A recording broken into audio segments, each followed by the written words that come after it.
remember my coach at college said, like, there's a difference between being hurt and being injured. Yeah. Yes. Like, that's the line. That's injured, the line. like you could not. You had to have surgery. You couldn't go. Yeah. Like otherwise, you're going. You're just hurt. Yeah.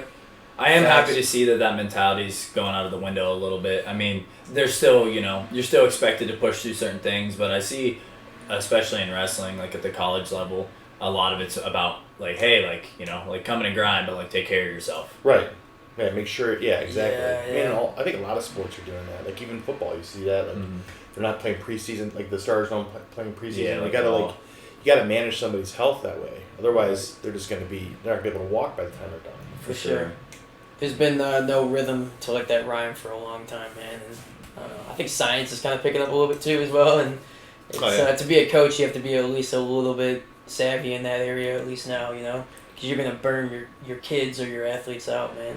Oh yeah. And just run them into the ground. Unless and then be resentful later on. Unless you're a Lee Kemp. Like we had Lee Kemp. We had our golf outing, Western Miss golf outing on Monday, and Lee Kemp was in. This guy's like, he's got to be like 65 years old. Yeah. He looks. He still rolls, man. He rolls at like alpha male and stuff too. Like. Yeah. He said he was going with Jordan Burroughs. They were a couple months ago. They were. Yeah. I'm like, are you kidding me? Yeah. I mean, that's insane. It's badass. Yeah. Dude, I hope I can move like that. That's a prayer at this point, but I hope I can move like that at that old. Well, there's something like, cause he's kind of like the way he looks at his diet. He's kind of like Tom Brady like he eats meticulously perfect all the time. So his body is just like he has no pain at all. Nothing. That's definitely something. It's a well-oiled machine, man. Yeah, that's something I could do better with. Like my biggest folly is sweets, like just cookies and brownies and shit. Like I will eat so good throughout the day. Like 80% of the day, eat a good dinner, and then I'll just fuck it up at 9 p.m. with a thing of Oreos, like an entire thing of Oreos, and I'm like, well, I just ruined everything I ate today. Like, I'll just put it out the door. Yeah, but yeah, it's been more and more like occurring in my mind during training. I'm like, man, like my shoulders bother me, and I'm like, it's that fucking shit you ate yesterday, and then it's actually been helping because I'm like now like. I look at it and I'm like, I'm not gonna eat you. I'm like, cause you make me pain. Feel bad. And you make me feel like shit. It's just it creates inflammation. It creates inflammation. You eat crap, it just sits there and it shoots out and it leaves your stomach and disperses out to your joints and it just creates inflammation, man. Yeah. It's wild. I wish I need to stop. We all need to stop, man. But it's tough. Yeah. We want to live a little bit too at the same time, Yeah, it's a balance. Food tastes good. Food does taste good, man. So, for our viewers that might not know who you are, give us a little bit of a background story. Just, growing up, kind of how you got into where you are now. All right, so my name's Aaron Grossman, and I was born here in Cleveland, Ohio. Grew up on the east side of Cleveland. Moved a lot of different times. My parents actually, one of the stories I always tell people is my parents were really entrepreneurial. But they weren't necessarily the best entrepreneurs, and they actually had they had these they called them golden goat machines in the mid 1980s, and it was like you could put your cans in, your pop cans in, and you can get money for it. And this was the idea of recycling. Like no one even knew what that really meant. So unfortunately, it was ahead of its time, and it didn't work out at that moment, and they actually went bankrupt and really struggled financially. And my brother and I at that time. We were doing a paper route. We were delivering the Plain Dealer right down the street, and we're both wrestling and working out quite a bit. Even though I was in 6th grade, I was working out twice a day usually, and I didn't want to do the papers anymore. My parents actually they couldn't pay. I think it was the gas bill. We had an electric stove, so they would heat the electric stove, put it in the bathtub so we can take a bath before we went to school. Did that for a couple weeks, and then my parents decided to take over our paper route. And this is the entrepreneurial thing, and I mentioned this story to a lot of people because what my parents did teach me how to think was to think differently about everything, which is I think one of my special sauces as to how I kind of go about life. And they realized at that time that they could deliver the newspaper and actually go find a bunch of kind of affluent neighborhoods, and at the time you could charge whatever you wanted to the customer. Yeah. So they would just charge this higher markup, and next thing you know, they were delivering to 2,000 people a day, making over $100,000 a year, delivering the newspapers. And that right there was like one of those moments in my life that really kind of stuck with me. But I started wrestling when I was 6 years old. I grew up in Beechwood, and wrestling has been such a huge part of my life. Like my parents were always either delivering the newspapers. They really weren't involved in like kind of my athletic experience, and so it really Beechwood was really kind of like a community for me. A lot of the parents, a lot of the families kind of took me to wrestling practices when I was younger. I wrestled at Longwood YMCA in Twinsburg, and then and then I made the state tournament. My parents didn't come to watch me wrestle. My brother did too. They never watched us wrestle, and then I got fortunate and was able to wrestle at Miami of Ohio when they had a program, and started for them my fourth year as their 190 pounder, and graduated with a finance degree from Miami, and then I took a job. I took a job at this company. It was a small insurance brokerage firm that had about 10 people in it, and it was an awful place to work. Like this is the stuff I like to hear right here. Let's go. Like there's a nugget in here. I learned a lot about culture and how I express culture today in my life and in my business. Probably it started there because it was just there was like 10 people in this company, and no one would talk to each other. And it was just really difficult coming out of college and not having any connection whatsoever. I literally would I get so annoyed. I would go get toilet paper during lunch, wet it, go in, and these people were a lot older than me, and I would just throw it into their cubicles just to see if I can hear a sound. Yeah. It got so bad at one point. Somebody must have called somebody on a radio station, and I think somebody came live on the radio with the Christmas tree at one point, and we were voted the Scrooge of Christmas. Or Cincinnati, that's what it's called, Scrooge Cincinnati. And in any case, I also did learn a lot about realizing that I might have this entrepreneurial drive because the man who was running that firm, he's like, I don't want you to sell anything. He's like, we specialize in oil and gas. I want you to find something that you're going to specialize in and insure. It's an insurance brokerage firm. And then figure out how to do it all. So over the course of 6 months, I was big into health and fitness. So I wanted to insure, fitness gyms, weightlifting equipment. I had to go and find insurance companies that would write it. I had to figure out how could I sell this. So I'm 23 years old. How do I sell against somebody who's 45? That's typically would be the age of somebody who's competing against. And I was able to figure it out and able to make it work. And I think that was really the starting point of my journey of being an entrepreneur, realizing that, wow, I can think differently what my parents thought, but the way I thought differently actually worked. My parents not always worked really well. So that was kind of that. And then I took a job into the staffing industry, which is what I'm doing right now. I never even knew that industry existed. Like you don't go to college and they don't tell you that there's companies that pay other companies to find them talent. Yeah. But apparently it's a $150 billion a year industry. So I worked for this national company, Robert Half, for 3 years. And again, thought differently about how to do it. And kind of put my own nuances on it, became one of their top producers in a 6 or 8 state region. And then got a chance to become a manager of a branch and took a lot of the things that I was doing that I thought were different. And within 6 months, we grew that to the third fastest growing branch in the world for that company. And then it's that time where I thought, I think I can do this on my own. And I got super lucky. So anybody who's had a lot of success as an entrepreneur, and they don't say that luck is a part of it, I think it's bullshit. Yeah. But for me, it was literally, okay, I want to start my own business. I have zero money to do it. Don't know anybody who has the money to do it. But I met with a guy. He had just left Robert Half, where I was working. He was a couple tiers up in management, and him and his brother were just starting this distribution company where they were going to be the sole distributor in Ohio for this thing called Red Bull. No one had ever heard of it before. They did pretty well. And prior to him working at Robert Half, he had been a minority owner of a staffing firm. And I met with him for dinner one night, and he's like, I think you can do this, and I think I might have somebody who might be interested in investing in you. I'm like, out of Detroit, Michigan. I'm like, okay.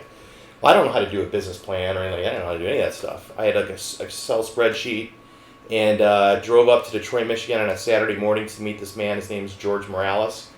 and met for like 45 minutes. And next thing you know, he called the next day and said, I'm gonna invest in you. I'm gonna give you a $250,000 to do this. And so that was luck number one. Yeah. Luck number two is that he invested in me, was technically the majority owner, but was never in the business. He literally let me have this entrepreneurial experience fully. Like, I made a ton of mistakes, and but I was always failing forward, and he gave me that space to do that. And as a result, I was able to really figure out how to grow this business and grow it in a meaningful way. And then I got really lucky in 2011 when I said, okay, I really want to buy you out. And he said, okay. And within 2 weeks, I was able to get a bank to finance me, and it became my own thing. By that time, we were, I don't mind talking about our sales, by that time in 2011, we were roughly about 25 million in sales. Fast forward from 10 years later, and we're at a run rate of about 170 million in sales. Wow. So that was an awesome gift that he gave me by allowing me to buy him out at that time. So that's been my core business. Started, as you guys probably know, I started in 2008, 2009 during the Great Recession. It was the first time in my business I started losing money. Like, it was scary. No one's hiring anybody at that time. And so I'm freaking out and trying to figure out what can I do to find people like that I can network with. Who's my tribe, right? And one of the things that, I had kind of left the sport when I started my business career, and just always so passionate about it though, that I'm like, I wonder if there's something that like takes this connection that we have to the sport of wrestling and we can apply it to our professional lives. Like, how do we help each other in business, whether it's finding jobs, doing business together, whatever it might be. And then maybe if we come together as a community around this, and not just being a community around the college we wrestled for, the high school, but like the whole thing, could we actually impact the sport in a meaningful way? So I realized there was nothing there. I was looking all over, there was nothing like it. So I created a group on LinkedIn in February of 2009 called Wrestlers in Business, and spent a couple of months every night, because I had nothing else going on, to find people with wrestling in their background, bring them into, invite them to the group, tell them the value proposition of it. I would never forget, I came into the office one day and I saw all these requests to join the group, and none of these people I'd ever reached out to. Yeah. So people started talking about it. That's cool. Yeah. It was so cool. And then in 2011, the National Wrestling Coaches Association, Mike Moyer, reached out to me, and he had heard all about this thing. He's like, this is a great idea. Will you come and speak to our association at the NCAA championships in Philadelphia? So suddenly I'm like in a room talking to all these people in wrestling, and I'm talking about this vision. And I'm like, I wasn't even in the sport a year ago. Yeah. And suddenly I'm like just right back into it. And that's been just an amazing journey of just meeting so many different people and just realizing that there's other people like me who really find that connection to be meaningful, and that it's so easy to talk to somebody who's wrestled before. And that absolutely helped me as a company get out of the Great Recession. There was a wrestler actually that I met with, ended up giving me a couple $1 million worth of business that I met through in our local chapter in Cleveland. It was awesome. Yeah. Mm-hmm. So that's been a great ride up to this point. And it's funny too, like just having like Dan Gable in my car a few years ago when we had him come here and do it, and I'm like thinking to myself, this is Dan Gable. Yeah. He's like in my car, we're like next to me, and I'm talking to him. You're just driving like this, like just thinking all this like he's right here. This is insane, man. I still have his voicemails for but that he kept it. But it's been really, really cool. But then, the last really kind of entrepreneurial thing that I've done up to this point is I started a technology company. It was called EmployStream, now it's called Able. It's one of the hottest technology startups in the entire state of Ohio. So it's been really cool. We have about 45 employees there now, I think, and growing. So that's been a ton of fun, just learning how technology companies work. Yep. Being a part of that. So I don't know if that's a long-winded story of how I got here. No, I mean awesome. Because there are even pieces and parts. We've known each other for a few years, and some of this I've heard, but there's like little things in there I've never heard before, and it's really cool to hear how you your journey really started. I feel like in the household, because your parents might have failed a lot, but they kept trying, and eventually they struck something. And it sounds like that's been a key part of what you do, because not necessarily that you failed as much as them, but you just continue to look. Even if you're being successful, you can still make changes or go in a different path, take a different mindset, and have a great deal of success. Yeah, it's that think differently. I can't get away from that. I'm always looking at even the things that I've created on a daily basis to say, what am I not seeing? How can I think differently about this? Is there something I'm missing that can completely, if I can find it, can change, can really impact whatever it is I'm trying to impact in a meaningful way? And I really look at that in everything that I do. Does that come for you in the moment while you're doing it, or do you take a time to step away and analyze it? Is it very natural for you? And I'm sure it is to a degree. Or do you maybe take a time, sit, and drink coffee for an hour and kind of just think on things? Well, it's probably, when I think about it, probably have a little bit of a process around it. It's usually when I wake up in the mornings, like when I'm in the shower, I give myself some space in the morning, and I use that time to really think about things in a bigger way. Mm-hmm. I've created habits in the way I operate, where I do have the ability to kind of think very quickly, because I'm already trained to think differently on what you're saying, and saying, okay, if you have an issue and it's not working, I want to understand how you're doing it now, but in the back of my mind I'm thinking, how can you do it differently? Okay. What are other things? And I think for me, I didn't realize this until later on in my career at this point, is that I just chose to meet everybody. My wife still talks, she's like, I don't understand how you know everybody. But it's because I do things like this. Mm-hmm. It didn't matter. I always just would say yes to a meeting and just learn. And through that experience of really investing in that time like that, I just learned how other people do things. And so I picked up tidbits along the way so that I can see what you're doing, and I could have maybe met 2 or 3 people that are doing similar things but doing it different, and I can share that experience. And being able to share those experiences really do help to elevate the outcomes people can achieve.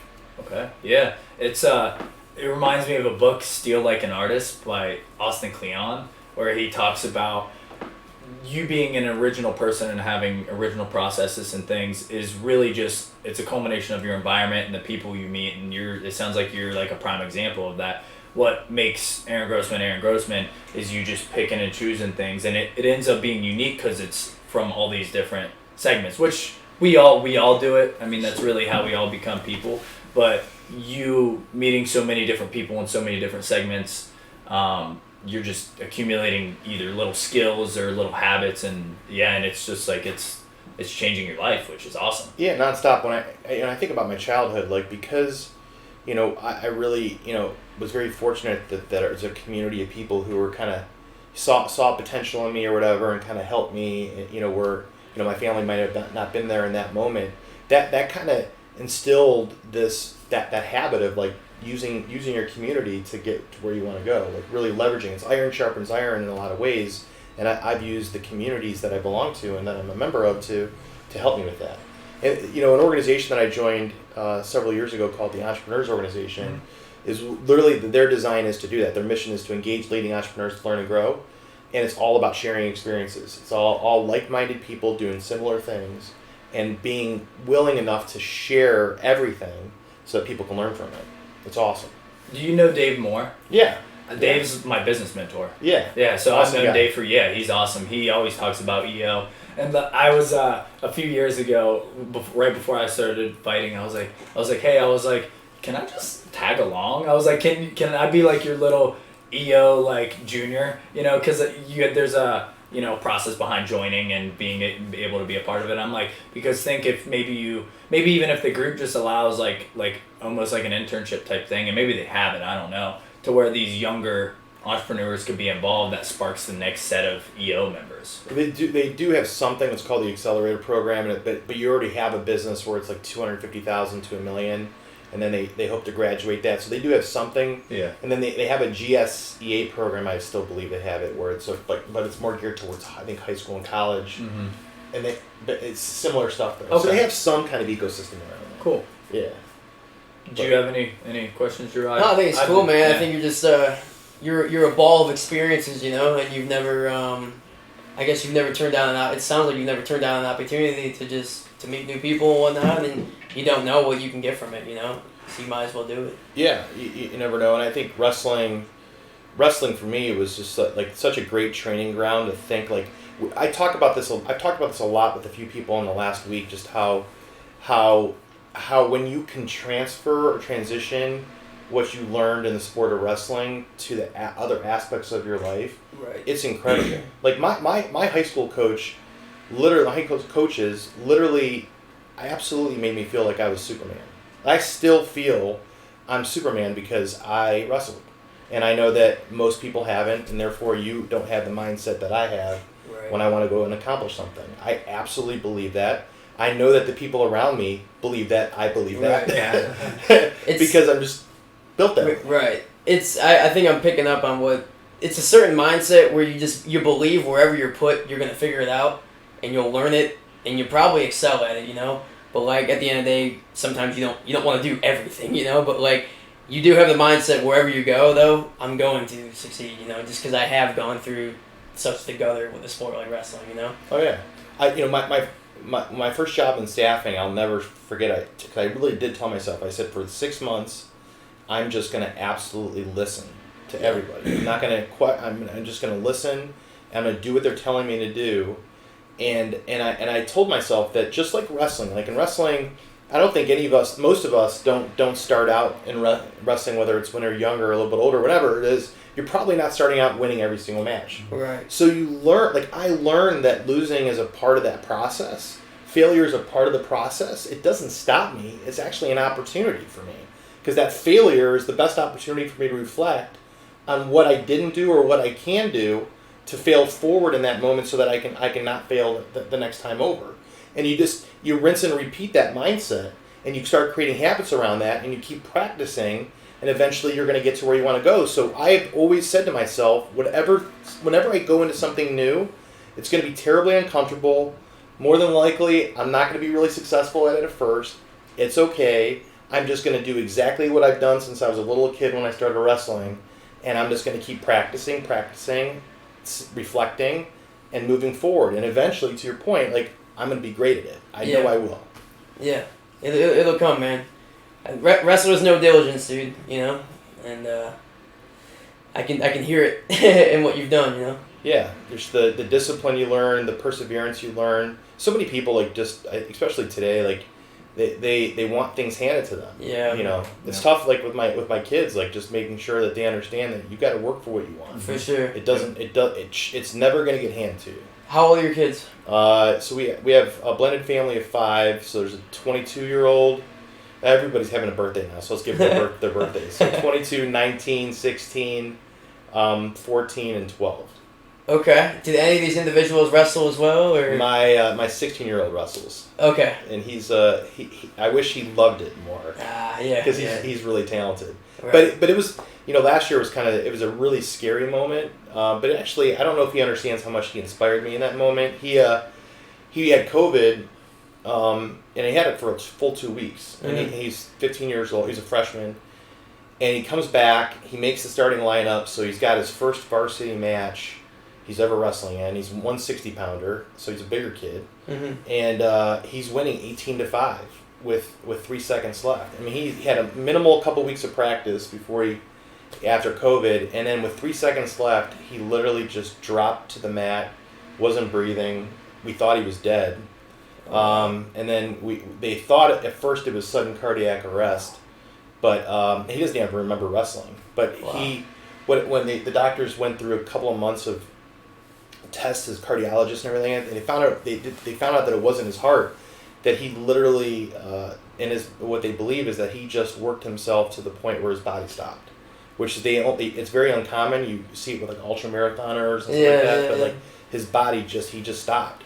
So that kid, he may not love wrestling, but when he's in it, he'll give everything he's got. Mm-hmm. And that's a cool thing to see. For sure. What city, what program? Aurora. Okay, that's a good one. Oh, no, I forgot about that too. So I'm also I also help coach at Aurora, and technically I'm now the head assistant. I'm the head assistant there this year with head coach Mike Ryba, and we have assistant coaches Scott Meyer and Josh Decatur. Josh Decatur's brother wrestles at Ohio State. Yep. Josh is awesome, but I think we're ranked third right now, like by 3 points. I'm confident we'll make a run at it this year. Yeah. Road's a tough squad, man. They've been doing real good these past 4 or 5 years, probably. Yeah, we have 3 kids that are ranked in the country.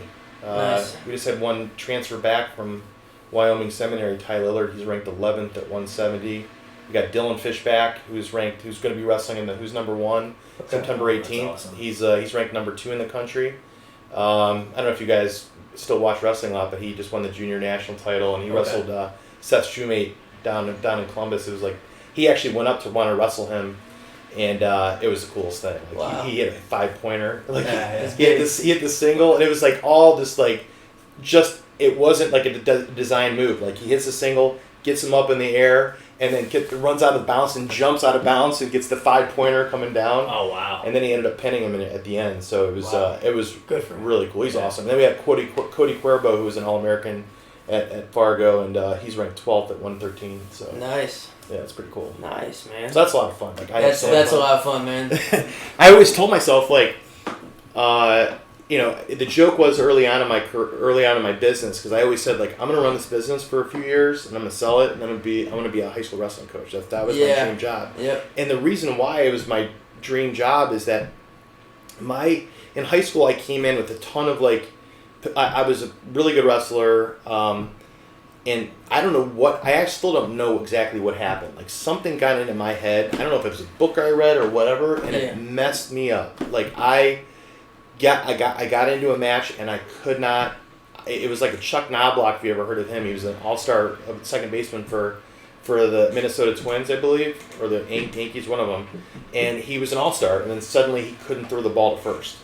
Wow. And it was a whole month. That was literally me. In a lot of ways with wrestling, they couldn't understand it because in practice I was dominating everybody. And suddenly in a matchup, and but my coaches never gave up on me, and they just would sit with me after practice and help me try to connect to who I really was deep inside, and try to connect to my will. And once I was able to kind of figure that out, like I've been growing on that ever since. And so I wanted to be a high school wrestling coach. So I'm like, somebody did that for me, I want to do that for somebody else. Yeah. But it wasn't until like a buddy of mine, one day we were having drinks, like, I don't know, 12 years ago, maybe 14 years ago, and he's like, he looks at me, he has this glass of scotch, or something, and he's looking at me, he's like, haven't you always been a wrestling coach, just not on the mat? And I'm like, holy shit. Yeah. Like, because at that time I had like 40 employees, and I'm like, I'm literally doing exactly that. And I just didn't put it together. Wrestling with life. Yeah, the only difference is it's not wrestling. It's just not wrestling. But it's still, life is still some wrestling matches, dude, in general, man. Yeah, at the end of the day, like, what I found from all of this kind of studying is that the purpose that I live by is to motivate the world to realize its potential. And that just has once I connected to that phrase, that changed my life forever. It simplified everything. It makes it really easy for me to make decisions against it. Like, am I doing something that's either going to help me grow as a person, help somebody else grow as a person, help my community grow? And if the answer is yes, then it's something that fits within what I'm capable of doing and what my purpose is on this work. But I think my wrestling coaches helped me understand that at that point in my life, like that. Really helping to realize potential is really what it's all about. It doesn't have to be on a wrestling mat to make that happen. For sure. That's cool, man. I definitely resonate with the idea of the wanting to be a wrestling coach thing and whatnot, man. It's I've been coaching at Avon High School the past 4 years, but I've been coming more into to roll with the smaller guys and whatnot, just because I'm freshly out of college, and I'm still an athlete, so I'm definitely I'm still on the clock, dude, And so I was a lot more active the first 2 seasons. The past 2 I haven't been as active. Definitely COVIDed a lot in the last one, But man, if I could just be a wrestling coach in high school, I would totally want to do that. But that's far fetched right now, It's just it can't support you. No, it doesn't pay the bills. But maybe one day, maybe I put enough away and we do enough outside of that, that would be something I track down, Oh, it'd be so much fun. I love putting time into that, man, but I coach so hard in the corners, I get sick the next days and stuff like that. I'm just yelling so freaking much. I'm up, I'm down. You know, I'm in it, dude. Like you're in I'm there, invested. right? That's my kid. You know, like I'm invested. You know, and then I'm waking up. I'm like sick the next day. My throat freaking killing me, and that lingers on for 2 days. And then you roll a little bit of practice, and then you do it again, and then I'm sick again. You know, but if that could be like the only thing, you know, but maybe down the road, you know, but definitely, yeah, coaching wrestling, man, it's very rewarding. It's fun as hell, especially after you've done it, and I kind of had kind of a shitty career in it, so it was like I don't want to see it for another kid, you know, so I want to do whatever I can.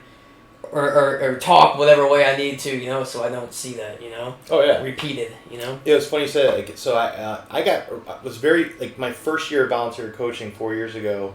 There's one kid. His name's Ethan Anderson. He was our one I think a 170 pounder, and he was an average wrestler. Like they had just moved to Aurora, and his brother, who was coming in as a freshman, he was a junior. His brother coming in as a freshman was he was the guy that everybody. And his brother's a senior now, ranked 20th in the country at 195. But Ethan, I'm like, he's a good wrestler. I'm like, he's got potential. Yeah. And I started working with him in January of that year. Changed a couple of things, and kind of really helped him on top a little bit. And by the time he wasn't projected to make state, and I'll never forget the first. And it's all about motivating, inspiring, and getting the best of it, and also simplifying. Just like in business, to me, it's all about the way you scale something is to simplify it, and then repeat it over and over again, and then you can scale. So I didn't want him to wrestle a match where he had 50,000 things to think about. No. We're gonna wrestle. This is the match we're gonna wrestle. Somebody's gonna have to take you out of it. But one of the coolest things that when you said that kind of resonated with me that I helped him with after his first match. So. Because this is something I had to learn the hard way too. Because in wrestling, a lot of times they don't want you to be really vulnerable about how you feel, like you put it away. Yeah, you gotta be hard, man. You gotta be a stone, dude. and then you don't really face the realities that's within you, and so they end up because you don't face them and you don't own it. Mm-hmm. It actually detracts from your ability to actually move forward. Yeah. So it'll keep you stagnant, man. Yeah, his first match, I'm like, "Are you nervous?" We're at the state tournament. He's coming out. He's like, "Coach, I'm fine. Not nervous at all." I'm like, "You sure?" I'm like, "I'd be nervous. Shit bricks. I'd be nervous." So he's on deck. I'm like, "Give me your hands." Grabs his hands, ice cold. Oh boy. And I'm like in my back of my mind, "Oh, this is not gonna end well." Yeah. He gets destroyed. He gets majored. And then after that match, I sat down with him. And I'm like, "Dude, is this senior year as well?" This is his junior year. His junior, okay. Yeah, his junior year. So I'm like, so he lost his first match at state, and I spent a half hour talking to him about owning your emotions. It's okay. It is okay to be nervous, and then when you start getting okay with it, your hands aren't going to get that. Yeah. Because it's kind of a good thing. You realize it's a good thing to be nervous. It's a good thing to be nervous. Yeah. You got to have a little bit in you, man. Yeah. But it can't be like a wildfire, man. You know what I'm saying? Actually, he has a wildfire, but he's trying to contain it. And it's not, dude, you gotta let it go, man. Just let it go. Let it go, and then it will calm itself back down. It's exactly what it is. So guess what? So after that, so after the next match, he's like, "Coach, feel my hands. They weren't frozen." There you go, man. You were the soul he needed, man. So then he was terrible on his feet that year. He had great cradles. So he gets taken down, and then he does what he did. He wraps the kid up, pins him. Nice. Next match, hands are better. Yeah. Gets taken down. Then wraps him up, cradles, pins him. Next match. So he's placing now. Now he's placing. Okay. He ended up pinning the next 3 guys in a row and placed 6th in the state. That's funny. Did he just reverse off bottom every time and then just spin a guy? As soon as they get he would either cradle you up if you took a shot on him that year. Oh, okay. Or if he got on top, he was really really good on top. Nice. He had cradles on from everywhere. Yeah. So. But that was really cool. But that was the moment of trying to face your fears. Don't hide from them. Meet them where they're at, because you leave them down there, you let them go. Right. And eventually, like you said, they'll start to. They won't overwhelm you. They'll move into its own place. You struck a nerve, man. And the biggest thing is it's not just the outcome of that wrestling tournament. That's gonna resonate somewhere later on, dude, down the road with that kid, 100%. So like you sparked that one, or you contained it, you let it go, you let him let that fire go, and brought it back in, and now he may understand a certain aspect, to life, like express that shit a little bit, Yeah. I tried to be hard all the time in high school with wrestling, Yeah. like it don't work. It could work for a little bit, but like. There's some flaws to it, man. It's a point where like being hard don't matter, dude. No, so doesn't matter. Actually, you know what? Where I stand today, like, one of the things that I think really helps me in my life is that I've chosen to believe that vulnerability is actually a sign of courage. Completely agree with you. It's absolutely a sign of being hard, because I'm willing to say things about my life and talk about my life. And most people probably would want to hide from those experiences. For sure. When I started to really, each and every step of the way where I would reflect on my life and reflect on bad decisions or different things and just start to own them, like I was able to free them. I would become better. I'm like, man, I wish I would have known that back in high school or back in college. It would have been so much better. But the fact that I do know that and I can share that with others, I think, for sure. And hopefully people can get to the place I got to a lot earlier. Right. It changes you. It's very liberating. I think about 8 Mile. Yeah. When he starts saying everything about himself, and now you know everything about me, and he has nothing to say, dude. Like that's it, dude. Like I gave you everything about me. Like, what the fuck you gonna do? Yeah. Like, you can't say anything. Right, dude. I don't know. Being vulnerable is definitely it's big, man. It's liberating when you can when you can take that into account, man. I think one of the reasons we grow as a company is because of our culture, and I really focus. That's kind of our special sauce. Like, we're known. I created this thing called the Redwood Tree culture, and I again reflecting. Like, I look at everything and somehow I tie it back to like how does this like actually influence life, like trees. I went and saw my first redwood tree many years ago in California. You guys ever seen a redwood tree? No, I haven't. You might have not even realized it.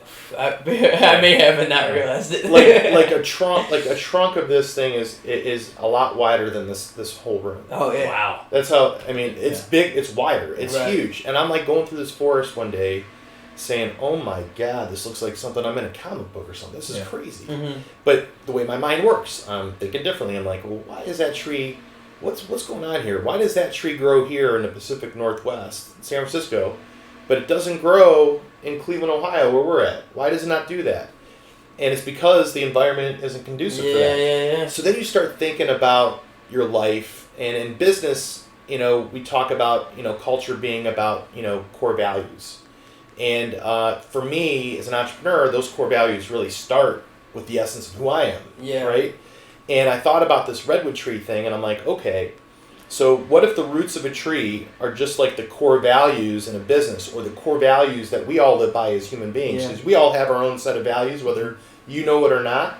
You are absolutely living by values that drive you each and every day.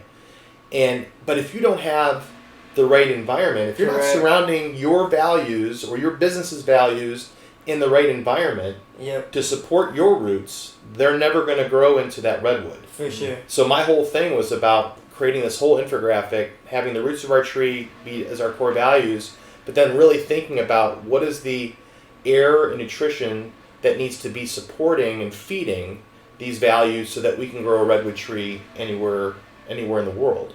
And again, that starts with serving this purpose of motivating the world to realize its potential, and then coming down to building a culture of what are those things, what are those core values that if we're living them, absolutely serve that purpose. Yeah.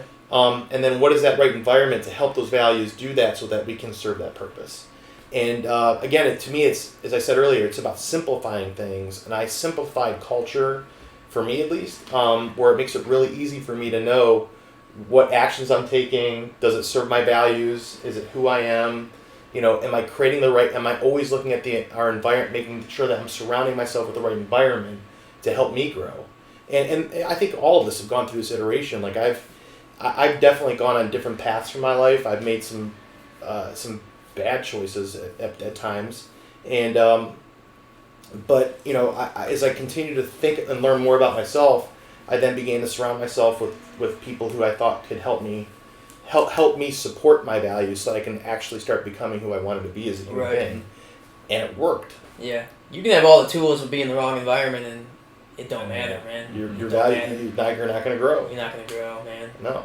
I think it's tough for people to commit to leaving an environment. I think that's the biggest thing. That's a problem, man. A lot of people recognize they are in the wrong environment. Yeah. But the aspect of the unknown, the aspect of starting over is not comfortable, man. It's not. But for some of us, it's a little bit easier, For sure. So. Yeah. The other habit is about, and wrestling taught me that too. I'm sure is like, I say this a lot. And I'm like, if you got to get comfortable being uncomfortable. Yes. Yes. Once you create that habit, I actually I don't feel right when I'm comfortable. If I'm comfortable for too long, I like it for a little bit, but when I'm comfortable for too long, it's kind of something don't feel right. You're uncomfortable means you're working towards something. Right. Typically, and it's something, and you're right, and so people do search this idea of being comfortable, and a lot of times it's at a deficit of helping them realize what they can be. What they can do, man. It's good. I think we need bouts of comfort. We need to step back. Like I said, choose boredom. We need bouts of comfort, but then it needs to be back on another horse, man, or back on your horse that you were already on before that you hopped off. But just comes in waves, man. I think life is still at the end of the day, it's still about balance too. Yeah. So I call someone taught me this work-life integration. Whatever you're never necessarily perfectly balanced, but as long as you can figure out and integrate all the things you're trying to do in a way, you can live the life that you want to live. Absolutely. People would probably say, I actually I am writing a book right now, but that wasn't with intent. A book I'll write one day is because my goal is to become $1 billion company by 2028. And if you guys saw where my office was, where my desk was, it's this. Nice. I have a couch in my family room. Yep. I put my feet up. I do all my video meetings. I've been doing it since 2018. Yeah. And I still meet a lot of people, especially when COVID's not doing what it is. But I meet with a lot of people face to face. But I do a lot. I'm not in an office, and I just believe, and it's a lot of that's because I want to make a conscious choice that I want to be able to work as hard as I can, do everything I can. But I need every second of every single day, so that I can have time to spend with my kids. Yeah. I can have time to spend with my wife. I can have time to coach wrestling. Right. And so a lot of people will ask, how the heck are you doing all of this stuff?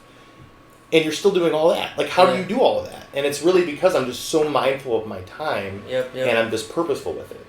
And it helps. And I think, one of the other things that I've learned, actually, it was a Matthew McConaughey YouTube video. It was really inspiring.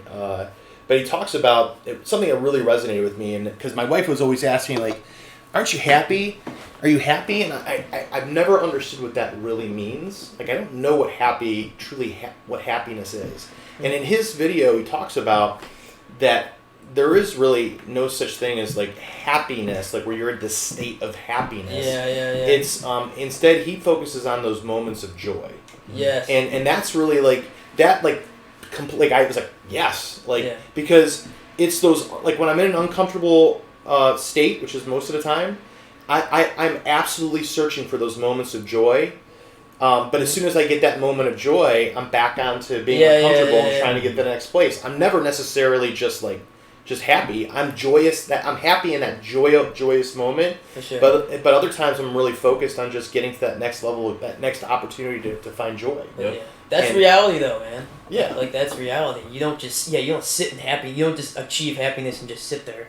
It doesn't it doesn't work like that. I don't get that either, man. I don't get that either, man.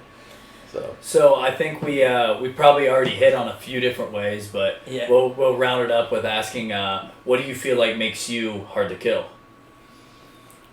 Yeah, for me, it's really understanding who I am, and it's the authenticity that I try to bring to everything that I do, and so you get me as who I am, and I have no problem sharing with you how I do things, but I know that you can't be me. Mm-hmm. Yep. I will just not stop until I get to where I want to go, and I'll always get to where I want to go.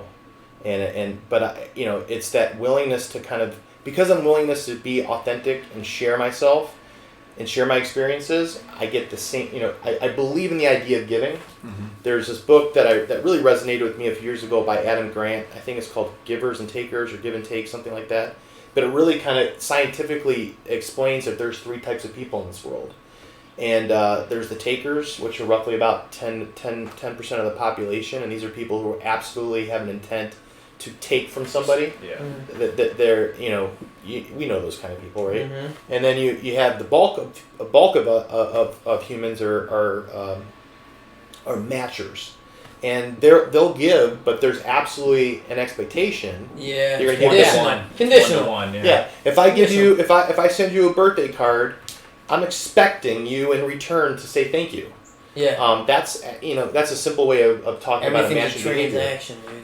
Whereas givers are typically, the most successful people in this world are the ones that actually give without necessarily expecting something to come back or something in return. What ends up happening is that energy is thrown out that way into the world, and you end up getting it from so many different places. So the fact that I believe that in my heart to be true, I try to give of myself in so many ways all the time, because I believe that I'm putting that energy out, and at some point, don't know who it is, where it is, how it's going to come, but it'll come back to me in a way. And that's been, to me, like that's been how I kill a lot of things. There we go, man. That's awesome. Know thyself. Yep. All right, well, Know thyself. that was a great That podcast. was great. Aaron, thanks for coming, man. I appreciate Is that what it. you guys wanted? Like, Yeah, it was Yeah, awesome, man. perfect. You killed it, man. awesome. And nice to meet you, brother. Nice to meet you Yeah. too. Before we end it, anyone you want to shout out or anything like that? So Wrestlers and Business Network, if you're a wrestler and watching this, go support him. Go support your local chapter if there happens to be one. There's one here in Cleveland. We were talking about Philly. I mean, I know they're all over the place as well. Yeah, I think we've got 20. I just learned that we have 21 chapters now throughout the United States. It's wrestlersandbusiness.org, I believe, is the website address. We just actually have our first official executive director. It's retired Colonel David Fallon. He wrestled for Boston University. Just retired from the Marines, I think 2 years ago or a year ago. He was running all of the recruitment for the Midwest.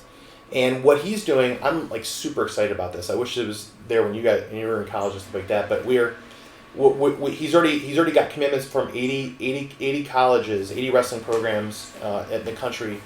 The goal is to get every student, every wrestler that's in college, get every wrestler on a team to get their and for free, get their profile onto our career center that we're launching. I believe it's launching next week. And the whole idea is that there are so many companies that want to hire wrestlers. They really just want to hire wrestlers, and if we can have all of our athletes in the country kind of get into our career center, we're going to go and find every company that truly wants to hire wrestlers and make those matches. Whether it's if you're a D1 wrestler, you're probably wrestling in the summer, but there's D2, D3 wrestlers might have the space to do some internships. So we want to align them with internships. And ultimately, we want to align them with their first job when they're ready to move on. Because these employers, they know that the skills that they might not be doing professional internships, but the skills that they're learning in our sport and the attributes they learn from it, the values they learn from it, absolutely transition in an amazing way into business. So we want to make those matches. So that's really exciting. That's awesome. Nice. Yeah. And if you're in, and my company's called TalentLaunch. We're a nationwide network of independently operated staffing and recruitment companies. We're in, I think, 40 states at this point. So you can check it out at www.mytalentlaunch.com. And if you need a job or, if you're an employer and need talent, call us. There we go. Yeah. All right. Well, thanks for coming and appreciate it, Aaron. Awesome. Yep, Thank you for thank having me. you. Really appreciate it. Good stuff.